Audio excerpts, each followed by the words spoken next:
Наш мир становится все меньше, а людей в нем все больше, поэтому мы должны лучше заботиться о нашей планете. Уже в 1986 году немецкий бренд Frosch начал разрабатывать целый ряд высокоэффективных и экологичных чистящих средств для дома и семьи.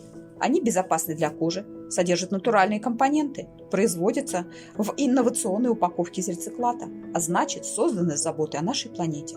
Frosch – это не просто бренд, это мой личный вклад в будущее.